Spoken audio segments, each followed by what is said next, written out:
Okay, I know this video is long.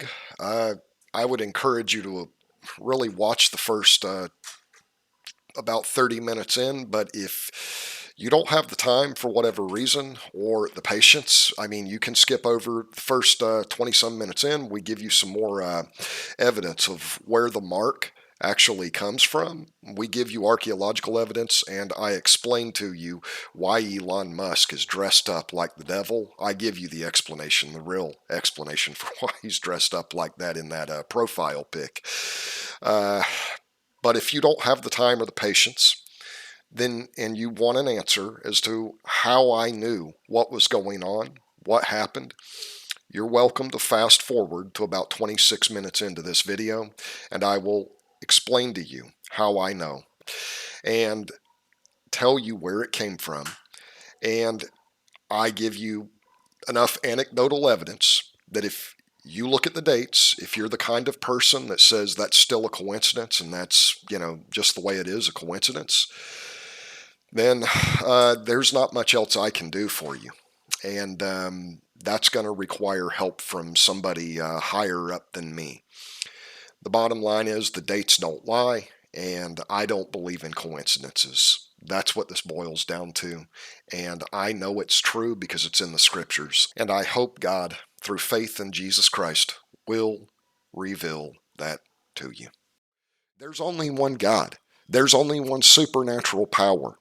There's no others. Satan is this world doing evil things against God, and all it can do is stuff with men's hands to make disobedience to God. That's through technology, it's through lies, and it's through doing evil with the body that God gave you to do good with.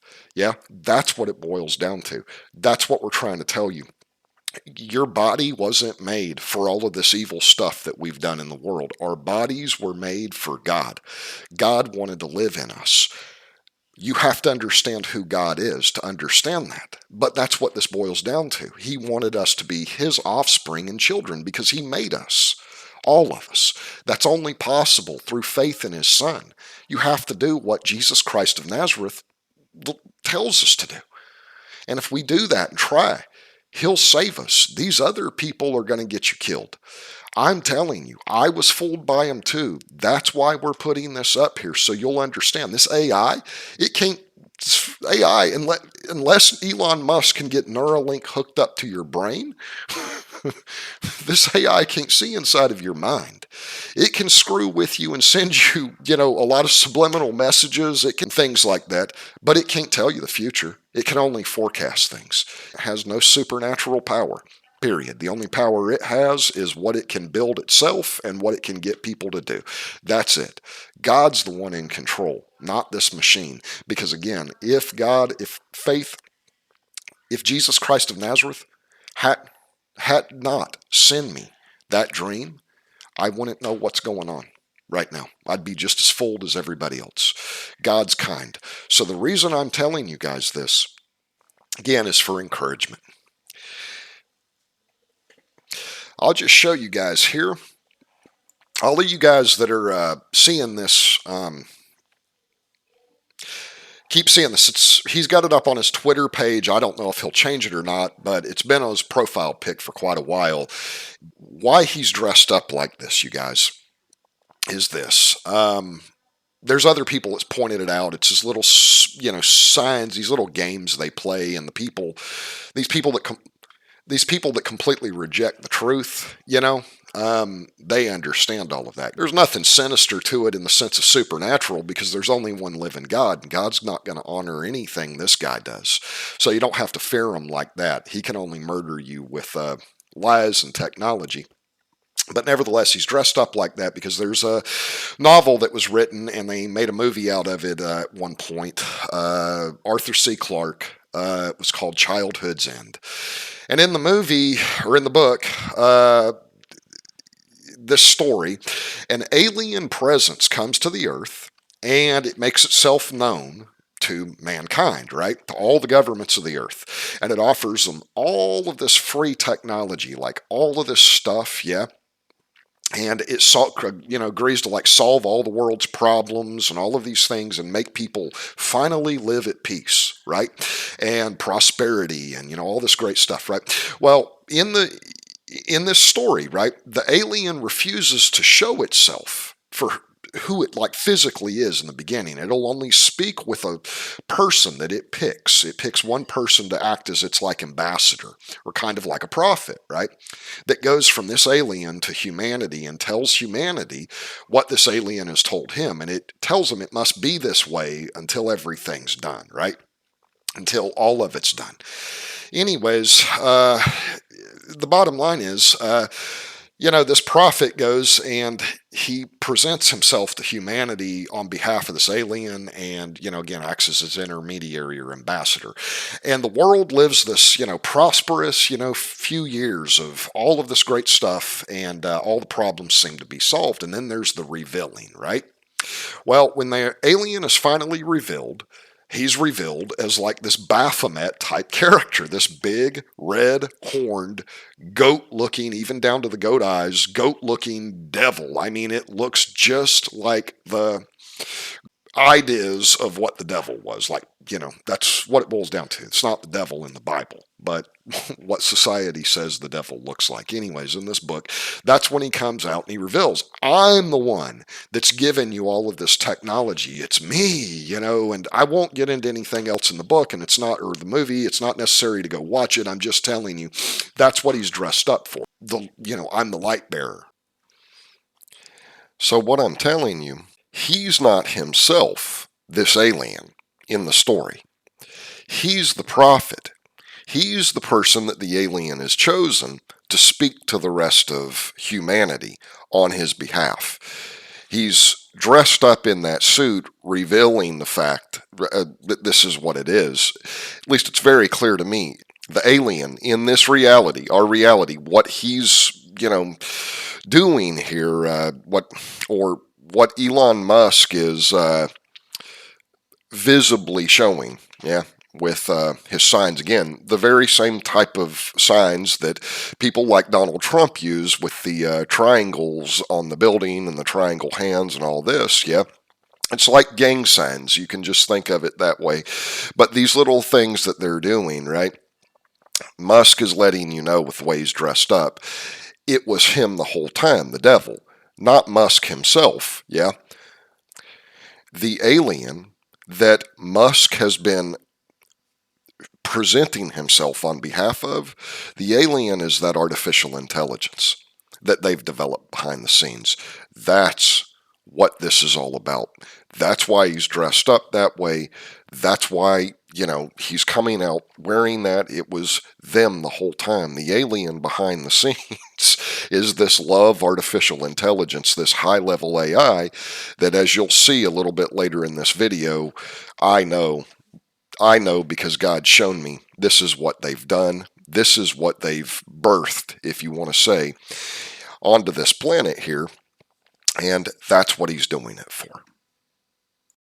And he's been doing it for a long time, because if you guys have been paying attention to our videos, we've shown you what those Jewish marks are, the Tavs, right?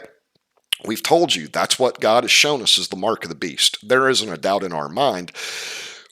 This guy right here, he's been rubbing it in your face the whole time. If you listen to him, he'll tell you, I knew the banking system, or I know more about money than anybody else. And I bet he does, because I listened to him describe what fascinated him with another science fiction author's book, Robert Heinlein, The Moon is a Harsh Mistress. He describes reading that book as a child. This is the crazy, I would have never thought like this. I read sci-fi too, and, not nearly as much as this man, but I would have never made that kind of connection, I don't think. It would have never been on my mind.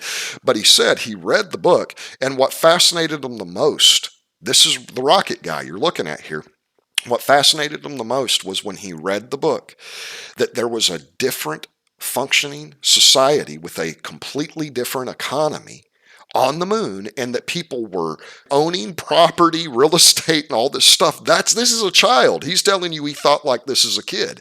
I never thought like that about money. I'm going to be honest with you. I had a problem most of the people out there tell you it's low IQ, but I had a problem with not being able to hold on to my money. That was the problem. Like if I got money, man, it would, as my parents said, burn a hole in my pocket. I'd have to spend it, right?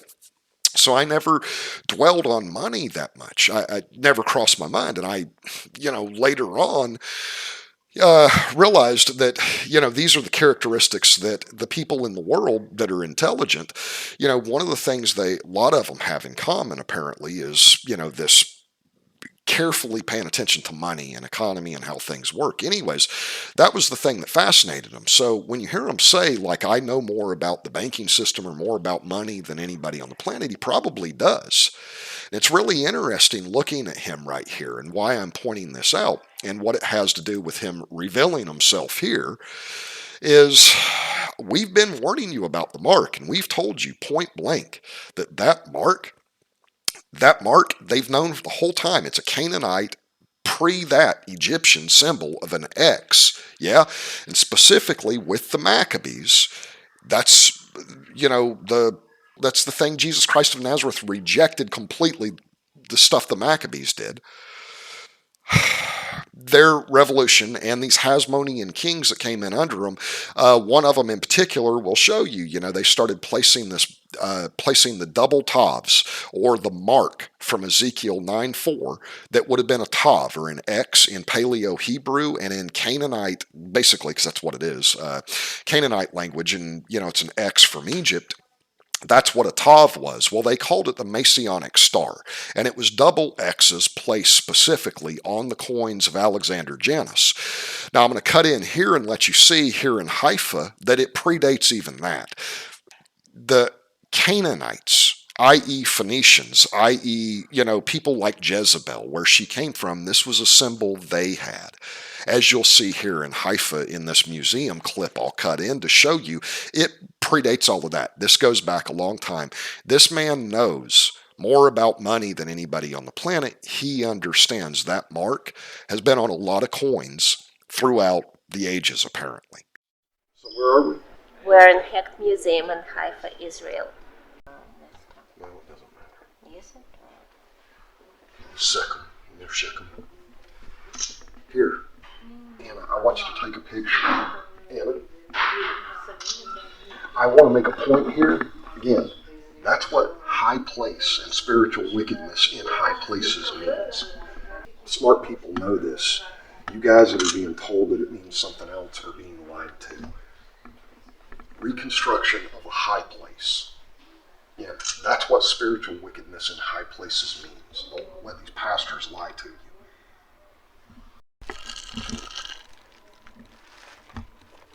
So this would have been what they're telling you is late Second Temple period or Third Temple period, now that we know the truth about that as well. This is Pan? Pan. Mm-hmm. This word, I guess, the devil. Yeah, the concept of the... Oh, yeah, that's a good one. That's the concept of the devil right there. Yeah, right there. Where is it listed? Where did they pull this from? Number 4. Sarcophagus fragment. Depicting Pan with the goat. Marble.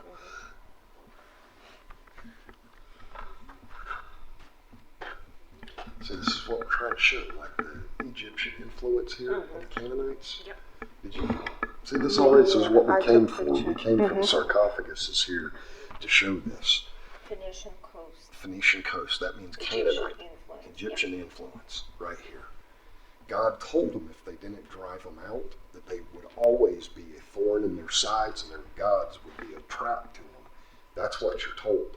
And they never drove them out. This is the whole point, because it was high technology. Canaanites weren't pagans like you think. They were pagans in the sense of the truest word. They were the civilized world. This is why they wouldn't have drove them out. This would have been high tech at that time. There's Pontius Pilate on the coins. There's Felix as well. You have Festus. Yeah. What is that? Alexander Janus. So here's your double X. There's your double X's, your widow's mite. That's what they would have been right here. Mm-hmm. Do you see the double marks? You see the X's? Mm-hmm, mm-hmm, mm-hmm. That's the same thing we just showed you over there This is it in real life. It's always about the money. Right there. Alexander Janus struck in Jerusalem, and it's the double marks, double tavs, the Phoenician symbol for the letter, for the sound tav or mark in the ancient Hebrew script, which would have been in Phoenician, essentially. That's what it always was. Their mark on the coin, right there. Right along with Pontius Pilate's coin, right here on 10. Yeah. It's always the love of money is the root of all evil. You see? There's the tav. Yeah. See, there's your mark right there. That's what the mark is in Ezekiel 9:4. This is what it was at the time of Ezekiel. It was an X. So they all know what the secret really is. They know what that X, what it really means.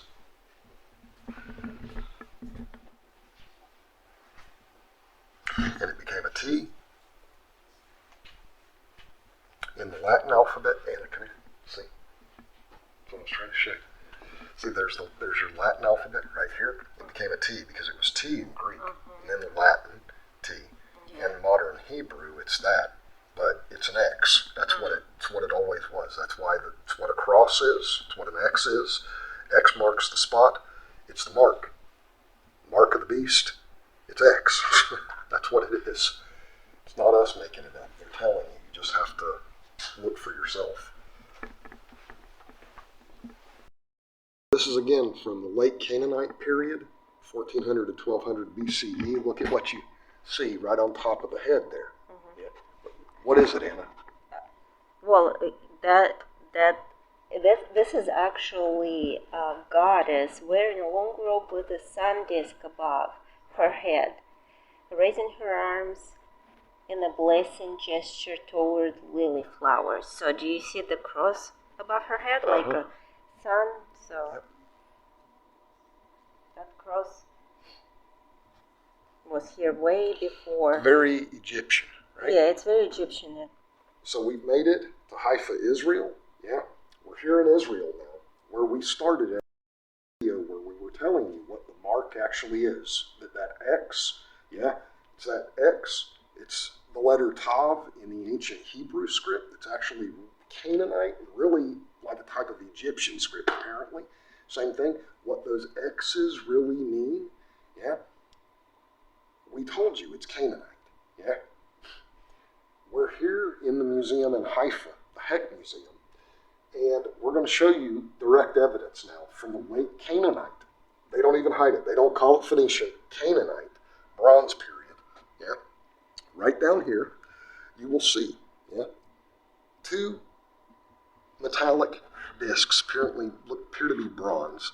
Yeah, a type of bronze. From this period, these discs, they're telling you, these are Canaanite discs now. If you look carefully, what you'll notice is the double mark, i.e. that will that you're telling you is the Ithcus will. It's not.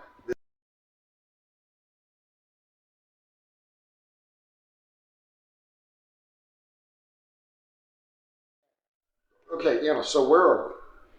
We're at St. Nicholas Cathedral in Dimre. Okay, southern Turkey. Yeah, southern Turkey. It's on the other end of the synagogue from It's on Sardis Mediterranean. to the Mediterranean. So this is not a synagogue. Yeah. No.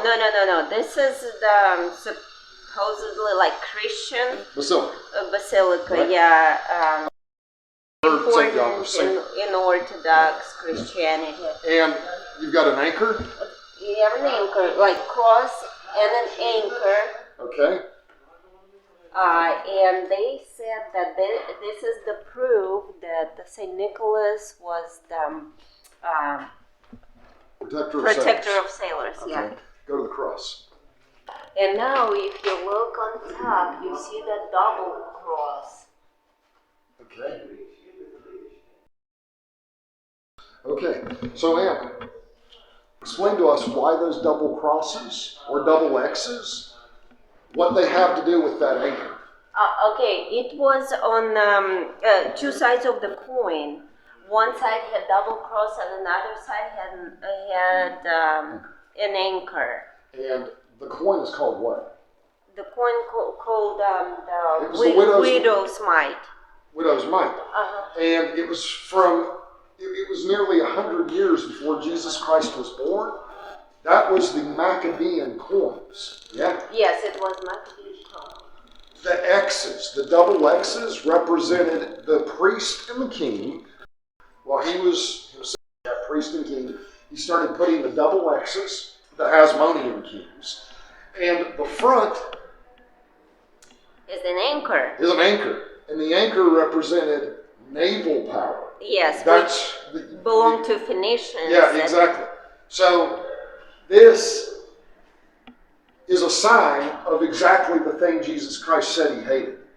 The Nicolaitans, the people conquerors. That is them placing their mark, because that's what those two X's mean. It's Jewish ties, or Phoenician, or it goes back to Egypt, X's, but Tav, and Tav in the Paleo-Hebrew, and in the Phoenician, Tavs were X's. They later became, this is what it is, it's a Canaanite symbol, and what they're telling you it represents here is a star-shaped pendant decorated in repousse technique with incised and punctured decorations in the ancient Near East.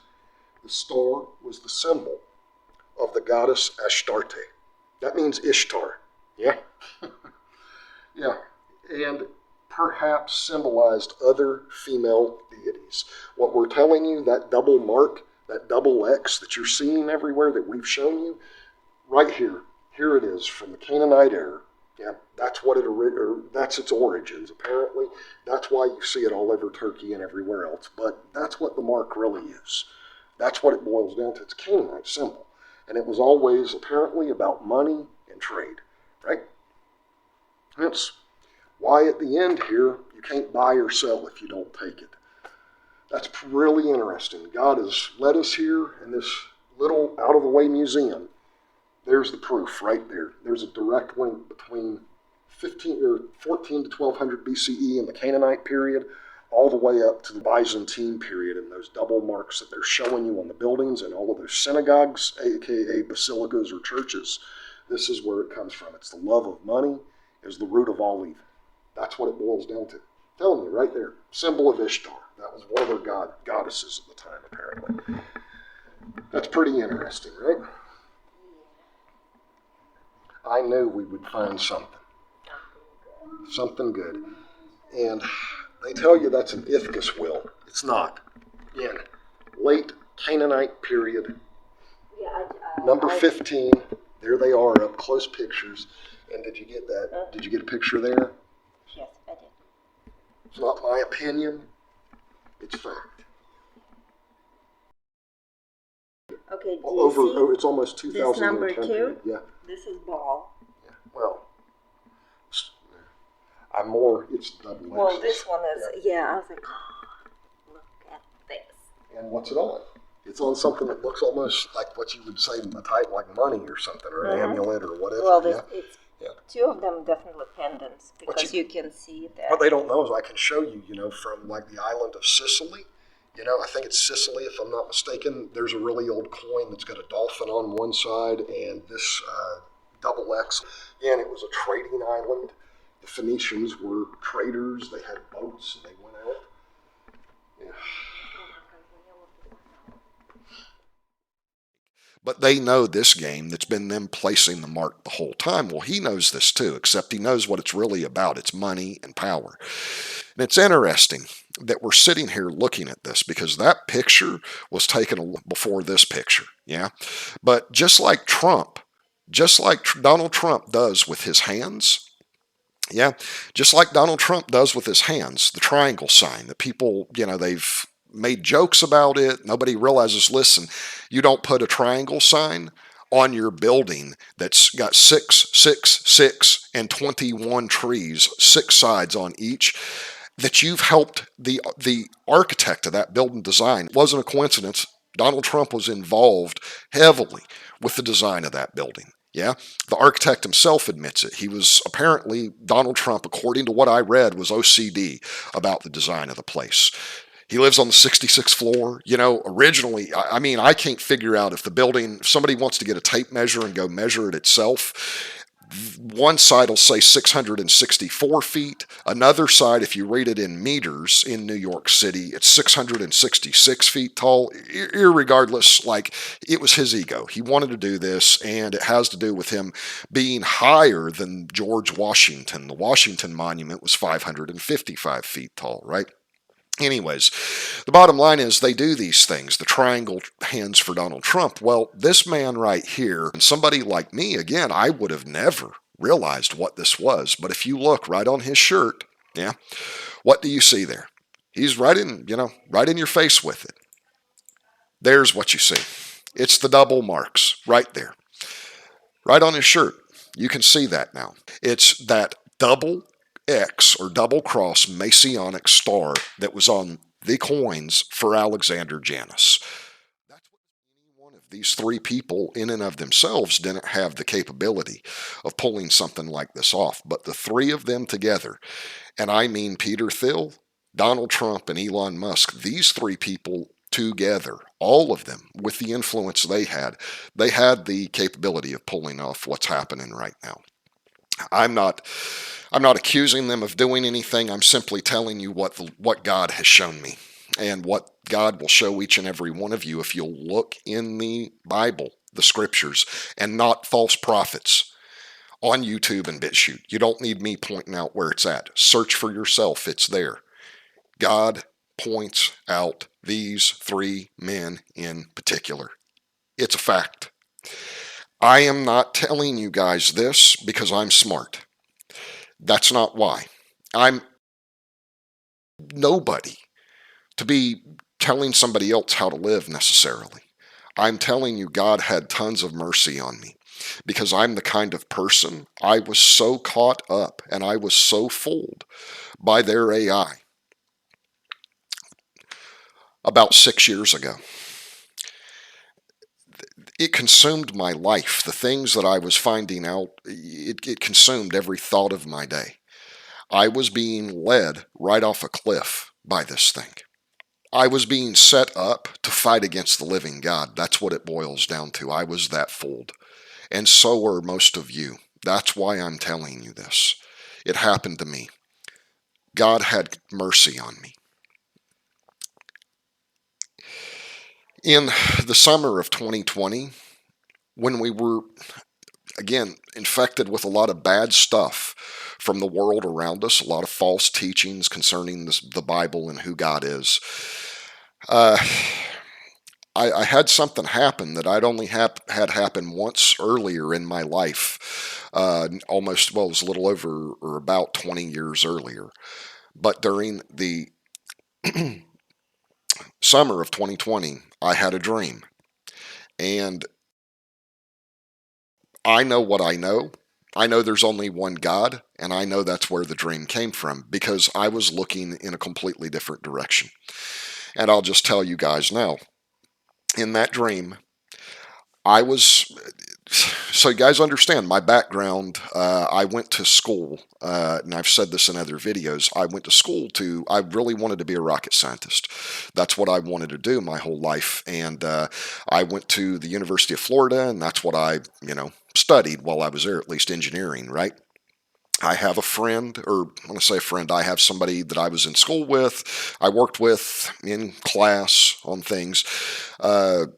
He's a senior propulsion engineer over at SpaceX.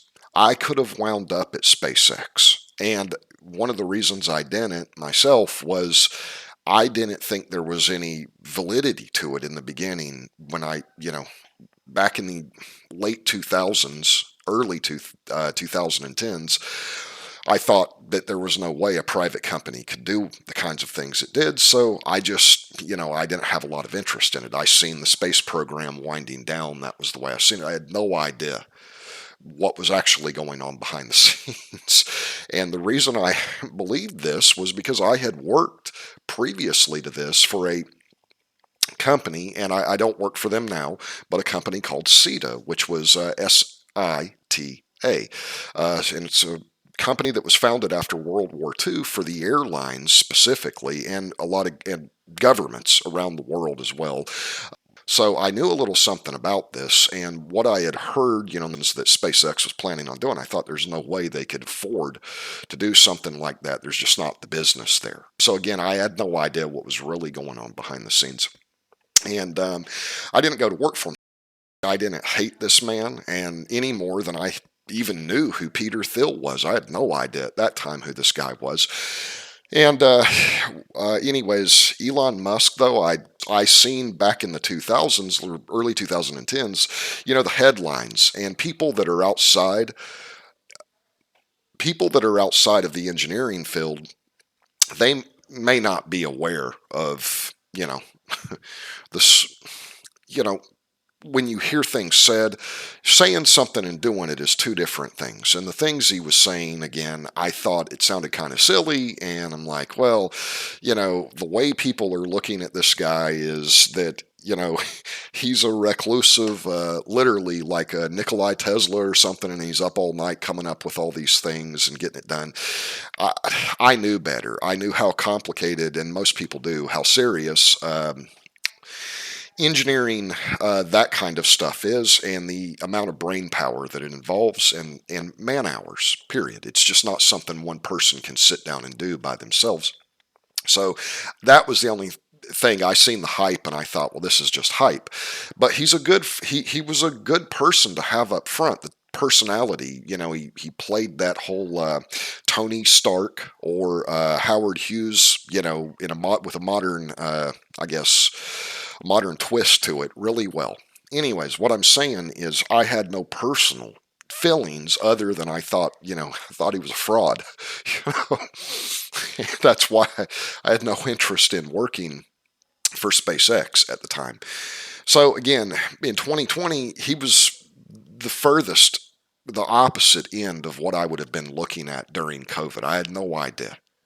The real God of the Bible, the real living Jesus Christ of Nazareth, the only man that's ever left this earth from the dead, risen alive forever. Faith in him. I knew he was real. I knew God was real. And I knew that what was going on, God wouldn't have just let happen secretly. And in the summer of 2020, I had a dream.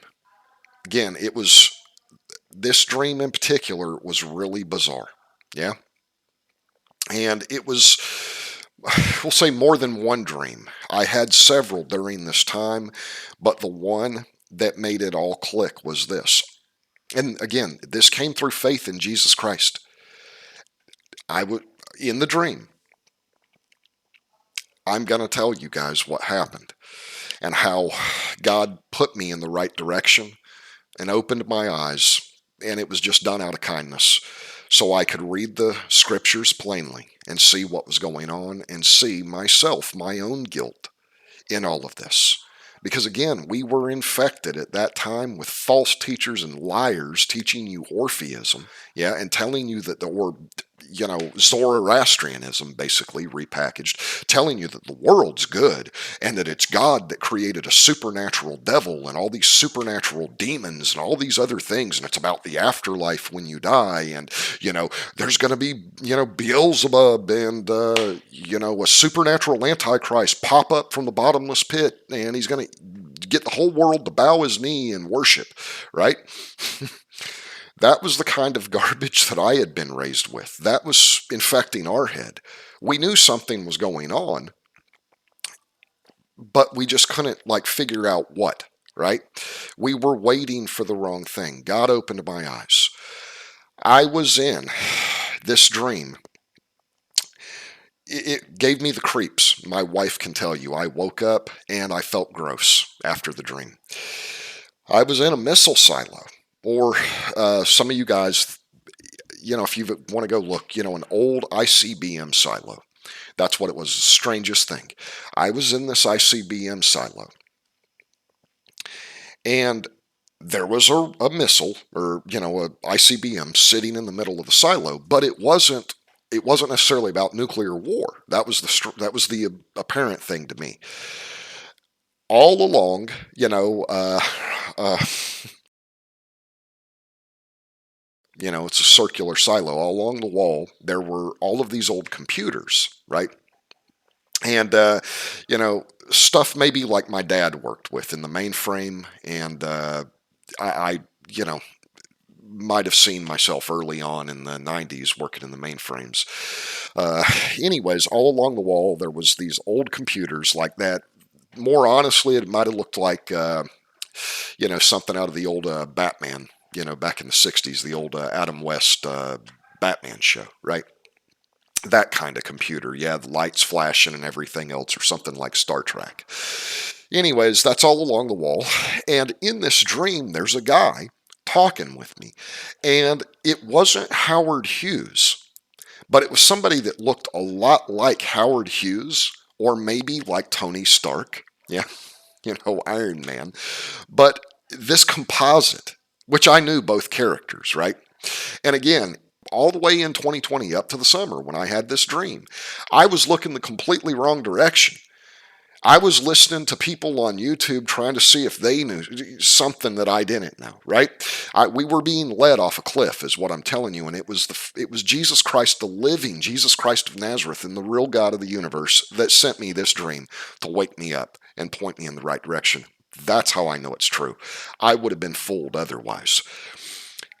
This man that's in this missile silo, he's reminding me he's a composite of like Howard Hughes, maybe Tony Stark, and Jack Parsons. Again, any of you guys know who Jack Parsons is? It's a really sad person, but into some really horrible stuff. This was the founder of the Jet Propulsion Laboratory, friend with L. Ron Hubbard, the founder of Scientology and all of that.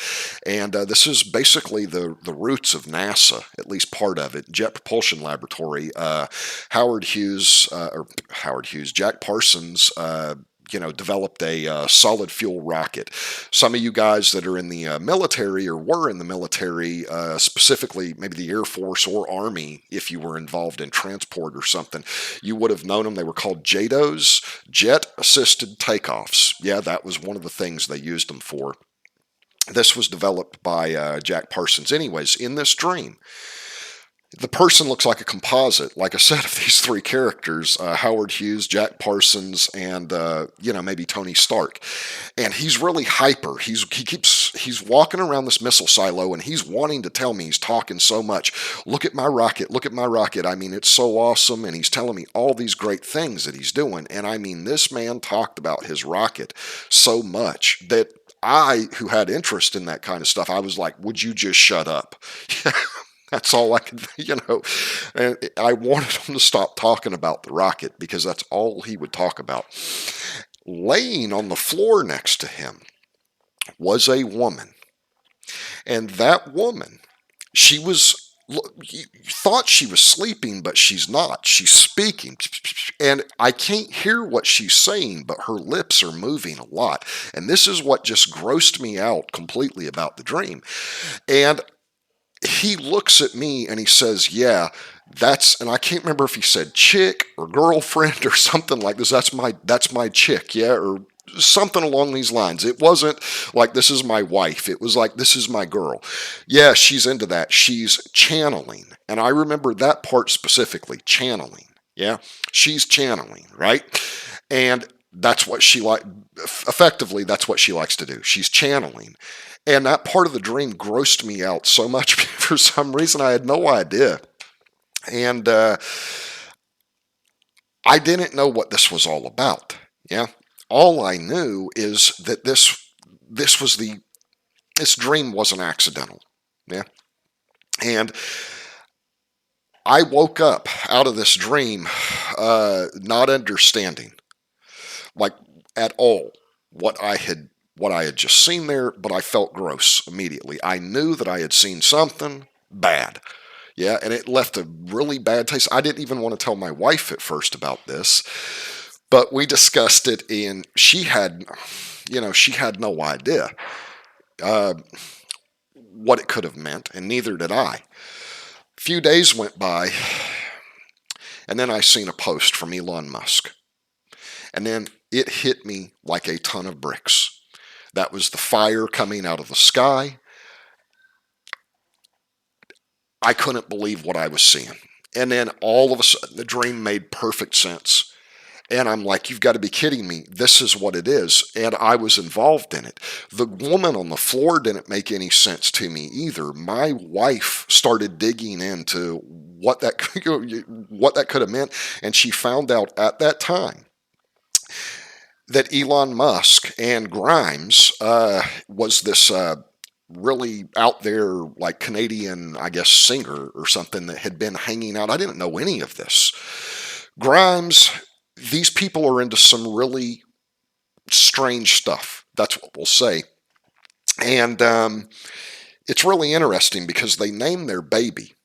See, she's had two children with him, according to my wife. But at that time, they'd only had one. And that was the baby she decided to carry.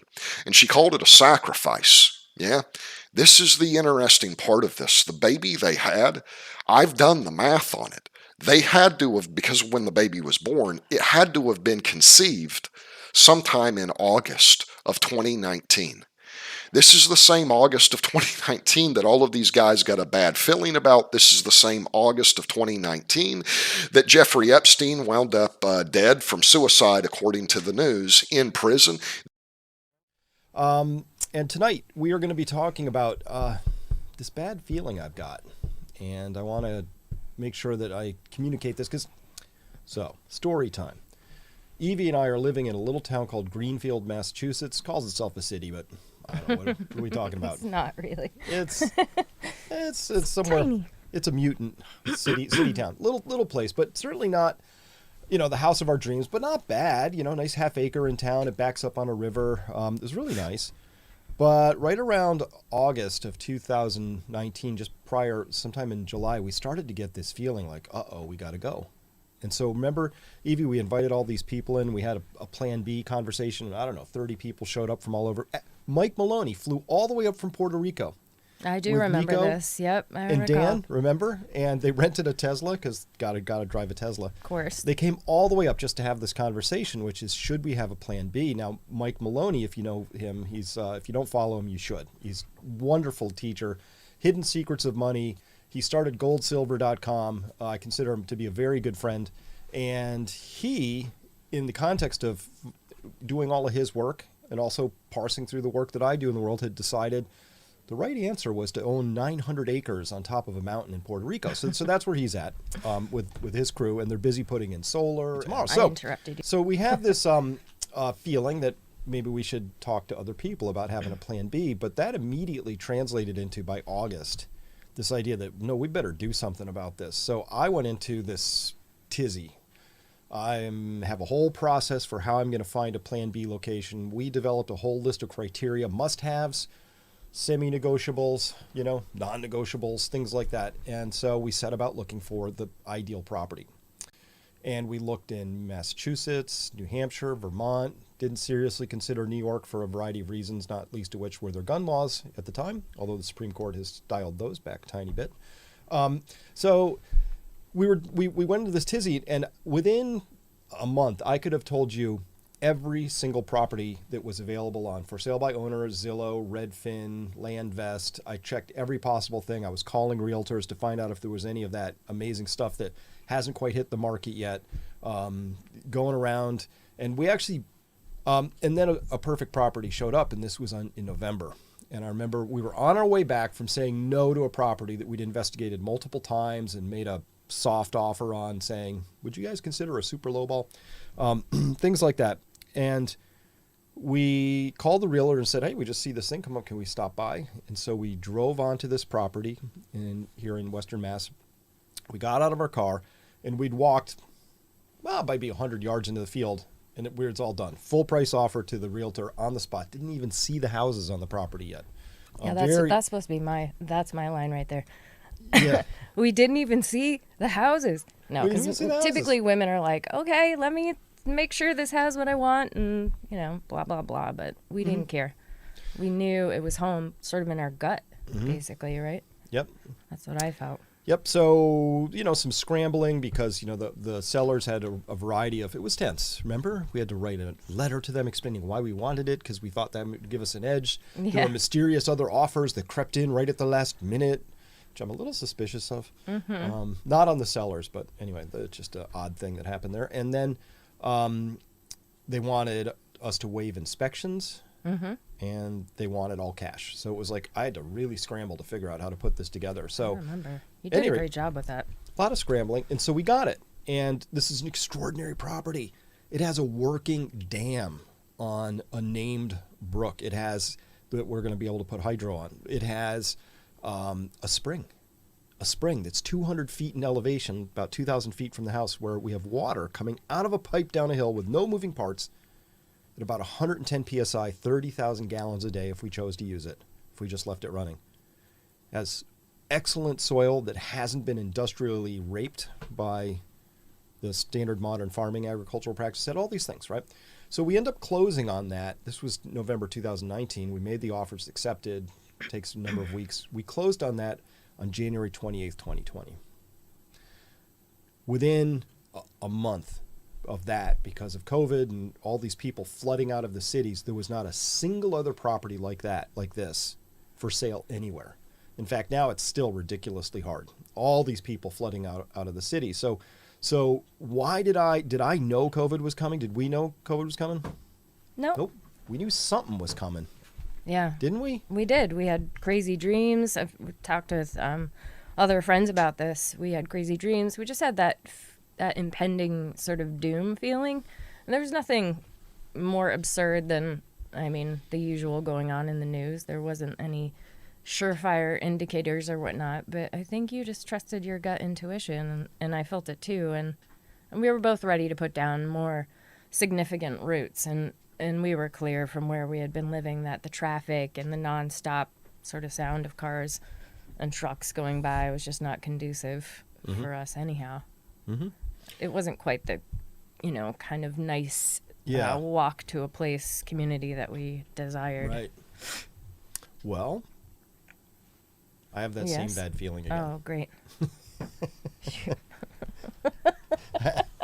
I have it again. No. And I can't explain what it is. So there's something to that. I'm a huge believer in head and heart, right? So that I analyze the bejesus out of everything I can, whatever. So yeah, so I'm getting this feeling now. And Yeah, what does that mean for you? What is a feeling? How does that show up for you? I'm just curious. Is it in your body? Is it pervasive thoughts? Is it attention? it's definitely in my body.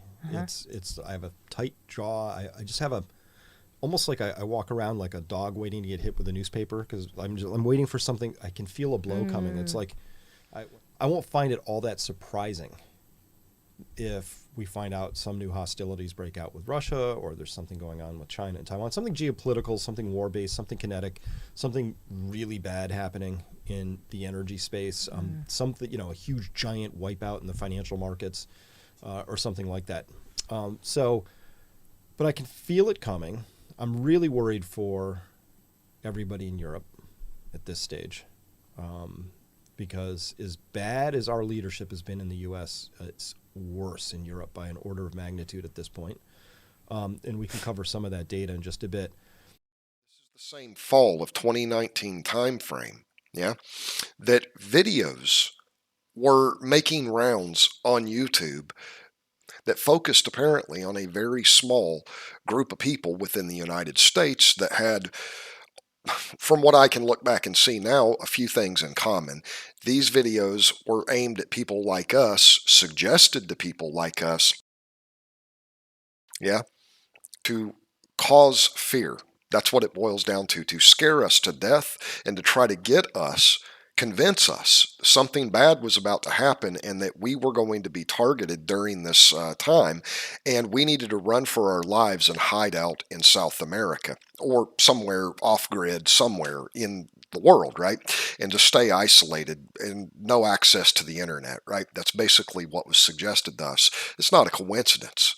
all of this was done at the same time these two decided to have a baby that she called a sacrifice. And when you go look into the baby's name, you'll find out her description of it, the name, because it was given this really bizarre name on the birth certificate. Her description of it is, it's got an acronym for the SR-71, which the predecessor was the A-12, the Archangel, and that was because it was a super top secret plane that was, this is the woman's description of the baby's name, that was super fast. It was great in speed, but it didn't have any weapons. In other words, we're completely peaceful, right? Completely peaceful, right? And then she says, my elfin spelling, whatever that means, that should give you a hint here about what she's into. And then she says, and then love artificial intelligence. And it just kind of all collapsed right there. It made sense to me. My wife looked into her and she found out her and him became involved with each other through a libertarian based, and since then we can't find the information anymore, but this libertarian based community online that was how to develop a friendly libertarian artificial intelligence. These two got into talking with each other, apparently their communication with each other, Grimes and him, and this had been some kind of relationship they had developed through this same community of using artificial intelligence based on their principle of love, which that means love of anything, including lies, which that's love of death. That's rejecting the truth. Love AI and how to develop an AI that would be fair and friendly and peaceful for the whole planet. And then it all just collapsed. That's what the channeling was on the floor with the girl, everything else. It collapsed on me like a ton of bricks. It opened my eyes enough to where I could read the scriptures finally and see this is what's going on. Now, since then, everything else that the Lord has shown us is true. We've seen it in the scriptures. We've seen it happen on the times He's told us it was going to happen. That's how we know this isn't my imagination.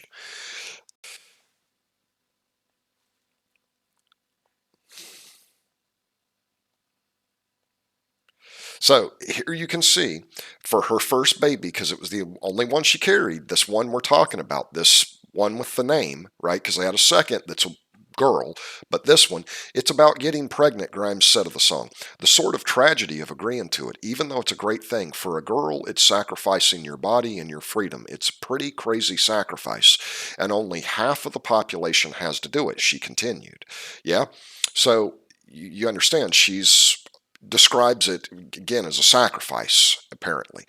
And Grimes got tortured while she was pregnant and said it was a pretty crazy sacrifice. Only half the population has. Yeah, she kept mentioning this. Now, this is interesting concerning the date and concerning everything that we're telling you. These people, I can't prove they knew what they were doing because I don't know what's going on inside their head. I'm only telling you the dates line up. Suspicious. That's what's bizarre. She tells you in an interview in her Rolling Stone digital cover story conducted in February, Grimes explained that with her baby in breech position, she might have to schedule a cesarean delivery. Then we could make the Star Wars joke and do it on May 4th. Now, May 4th, they call it Star Wars Day, yeah? This is this double speak stuff again, kind of like with warp speed and saying, no, Tiberius meant James T. Kirk. There's nothing dark to it at all. Yeah, it's creepy. Star Wars Day is an informal commemorative day observed annually on May 4th to celebrate Star Wars media franchise created by founder, former chairman, and CEO of Lucasfilm, George Lucas. Observance of the day spread quickly through media grassroots celebrations since the franchise began. Anyways, that's what she's saying. But this is bizarre because if you do the math and you go back exactly 9 months, yeah, there is a day that we keep pointing to as being very coincidental.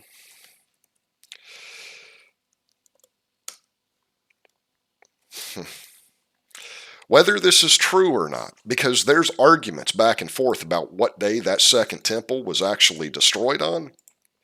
August 4th, 70 AD. You know, some maintain that it was this day. Others say it was later in August that year. There's an argument back and forth. What we're telling you is, you know, They say August 4th, this group. It's the 9th of Av, and because it's on a lunar calendar, people argue about the actual day this happened, but August 4th, 70 AD, the Romans destroy the Second Temple of Jerusalem. Irregardless of that, there's that day famous for is this, yeah. August 4th, 1753, George Washington has become a Master Mason, highest rank in Freemasonry. His promotion occurred at the Masonic Lodge in his hometown, Fredericksburg, Virginia. He was 21, 777, 21. It's why in the Washington Monument, the cornerstone is placed 21 feet beneath it. Yeah, it's why Donald Trump has those 21 trees on the front of his building, 6 on each side, 666. They understand it's always about Solomon here and what Solomon was doing with that levy of tax, what he was really honoring, and they were as well. And 21, but it was August 4th, and that day he picked, August 4th, 1753, of that year in particular. Yeah, I can show you right here from August 3rd to August 4th, yeah, that year, 1753, it's referred to as the Sabbath of the Prophecy. And it's important because Grimes mentions something about her baby's name, and she gives a prophecy. But she does it very carefully with her words. She words what she says very clear. But this was the day Washington was raised Master Mason. It was the Sabbath of the Prophecy, yeah. And it takes its name from that's read on the Sabbath immediately prior to the mournful fast of Tisha B'Av. In other words, the 9th of Av, which is the day they say the temple was destroyed. Mournful fast of Tisha B'Av, from the words of rebuke and doom, coming from Isaiah in the book of Isaiah, chapter 1, verse 1 through 27. It is also referred to as the Black Sabbath, due to its status as the saddest Sabbath of the year, as opposed to the White Sabbath, Shabu, and immediately preceding Yom Kippur. So it's the saddest Sabbath of the year. So this was the day Washington, right, was chose to be raised Master Mason. Now, what happened on August 4th? In Freemasonry, you find out, like, for example, in Freemasonry, you find out, when you see this, look a little bit more carefully here, if I can pull it up. But I have to be able to pull this up here so you guys can actually see it a little more carefully. So you'll see here, yeah, the coffin at the bottom, yeah. Being raised Master Mason, basically this is all allegorical or metaphorical as well with them. They'll tell you in Freemasonry what Solomon's temple represents. If you do a little bit of digging, you'll find out it's a metaphor for a man basically making himself the temple through his deeds, right? In other words, the works of his hands. And at 21, on August 4th, on that Black Sabbath, the Sabbath of the Prophecy, yeah, he was dead and raised. That's what the casket represents. Raised Master Mason. So it was like a foreshadowing. It was like a prophecy. Yeah. You see, Sabbath of the Prophecy. That basically, you know, saddest day of the year, that on the 4th, he's raised from the dead. Now, I'm just telling you, that date isn't coincidental. It's not accidental. There's more. That's the day this group in particular maintains, August 4th. Grimes tells you, yeah, May 4th, you know, Star Wars joke, ha ha ha ha ha. But when you go and you do a little bit more digging, she says Grimes gave birth to a healthy baby. So when you look a little bit later, a few months later, when she actually gives birth, Grimes gave birth to a healthy baby boy on Monday, May 4th. So according to what she said back here, in February to the Rolling Stone, that apparently they must have scheduled a C-section to have this baby delivered on that day. That's the creepy thing about it. Says, because she's telling you in February that we might have to schedule a C-section and do it on May 4th, right? She's letting you know there's thinking in it. She's already telling you, like, May 4th is Star Wars Day. I'm telling you, she ain't doing it for that reason. There's something creepier going on here. So, Grimes gave birth to a healthy baby boy on Monday, May 4th, according to tweets from the father, Tesla founder Elon Musk. Mom and baby, all good, he tweeted. In an interview for her Rolling Stones cover conducted in February, Grimes explained her baby was in breech position. She might have to schedule a C-section, cesarean section. Then we could make the Star Wars joke and do it on May 4th. So she's saying we could have make it and do it on May 4th. She said, you want an auspicious birthday. So there's a nice $25 word for you guys that aren't familiar there with what that word actually means. It means success or favorable, giving or being a sign of future success. Yeah, it's a prophecy. So Grimes is telling you here that we could do it on May 4th. She said, you want an auspicious birthday. So again, why that day? If you go back, 9 months from that day, May 4th, you will find out it falls on August 4th. This isn't an accident. These people know what that day means. Yeah. This was the baby she chose to carry 9 months to the day. Yeah. Backwards is August 4th. Some of you guys out there may already know why that date is important. I'm showing you what they're doing. I'm connecting these dots for you that they've been doing behind the scenes. This I can say because it's pretty easy for me to understand at this point. The computer that's watching everything, it already knows that date as well. It knows what all of this is. It knows what they've done. So her sacrificing herself, and getting pregnant there in August of 2019, again, that, highly, highly suspicious that it happened that month when everybody else got bad feelings about something coming. Yeah, this little group seems to know things. Jeffrey Epstein wound up dead from, according to them, the news, suicide in prison. All of this stuff happening, and during this same late summer, fall period, strange videos are being placed up on YouTube, targeted at very small groups of people. It's not coincidental. People that might have been aware of things, trying to scare the daylights out of us and get us to run away from the United States and hide in some remote area, without internet access. This wasn't coincidental. These people were pulling something off, and they didn't want any people like us connecting the dots, and they didn't want us warning other people what they were doing. They were, psychological warfare is what this boils down to. It's not a coincidence that this all happened during that time. I'm just telling you, if you go back from May 4th, it ends on 9 months earlier, August 4th. That's what that had to be in their mind. They have to know. If she knows what Star Wars Day is, the guy's got the double marks on his shirt, all this stuff. They know what that day is. They understand who George Washington, who he is. You can go back to our Abomination of Desolation video, and you'll see we explain it all in there. We explain why George Washington is Solomon in metaphorically here.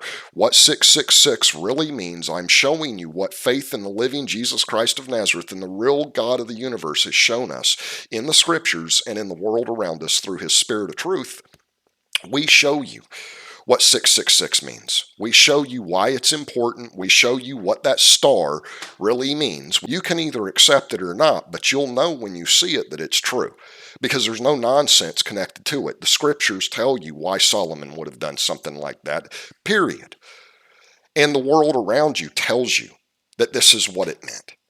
If you accept it, they're just, these false teachers have fed you a bunch of lies. So George Washington, becoming Master Mason, it's not coincidental it was picked on that day any more than Grimes picked May 4th, as the day to have that baby delivered. If it was done by C-section, as she said in February, it's not coincidental that they chose the baby's name as X. My elven spelling of AI, and what we've been telling you, love is the answer, love and or artificial intelligence, A-12, our favorite aircraft, no weapons, no defenses, just speed, great in battle, but nonviolent. In other words, nonviolent, like we might have our AI develop a bunch of stuff and try to scare the daylights out of people like me and my wife and get us to go run and hide. In other words, we didn't do anything bad to them, no violence. We just scared them and got them to run away so they wouldn't tell on us, right? And try to warn other people. That's violence. I don't care what they say. It's the worst kind of violence. It's spiritual. Those people that had all those people that Jesus Christ of Nazareth was casting all those unclean spirits out of, guys, those unclean spirits that were put in those people were put in them by other people. It came from the books they were reading, from the lies people were telling, the society around them teaching them. Those people were made crazy. And it was horrible what was done to them. That not all of those people were blind from birth. Many of them were blind because there was a fairy tale going around at the time that the demon Dazzling lived in the rivers. And if you were out at the and looked in the reflection at night with the moonlight, all these things that he could get in you and you could go blind, it would cause what's known as conversion disorder. People get so scared that they have hysterical blindness. They go deaf, blind, and dumb. They lose their senses. This is from fear. That's false teachers and false prophets from the world around putting out. It's not something supernatural. God isn't in competition with anything supernatural. He's the only game in town concerning that. And he's not in competition with any of these things either. It's just people don't want to accept who God is. He's true. These things are lies, but this is how these people think. They're not doing any violence. If you cause somebody mental problems and you cause them to lose their mind to the point that they're like that guy Legion, out there hanging out in the graveyards because there's a reason he was out there, cutting himself and all of these things, crying at night, all this stuff, it was because all of the lies. People, God didn't do that to that man. It was the world around that did that to that man. All of the lies they had told that man. He was out there living amongst the tombs. You're told dead people. He went crazy. These philosophers, Legion, that man with Legion in him, is an example of what happens to these philosophers in a lot of cases. Someone like Jerome the Apostate, and why I keep bringing up his name, because most of the Catholics and Protestants, whether they want to admit it or not, and this whole false version of Christianity come from people like Jerome the Apostate and Justin the Martyr, these false prophets, false teachers, these philosophers. Jerome the Apostate, he'll tell you, or, if you read into it, when he became a Christian and why. He was hanging out. He was a philosopher. He was a student there in Rome at the time, hanging out in the tombs, just like Legion, under the city, amongst bones of dead people. And his imagination would just go wild. He was crazy. He was sick, like the rest of these people. They're crazy. I talked with a man like this once. It scared me to death. Nevertheless, these people that think there's no harm in lies, they're wrong. It's the worst kind of harm. It's the first lie told is what caused all of this mess.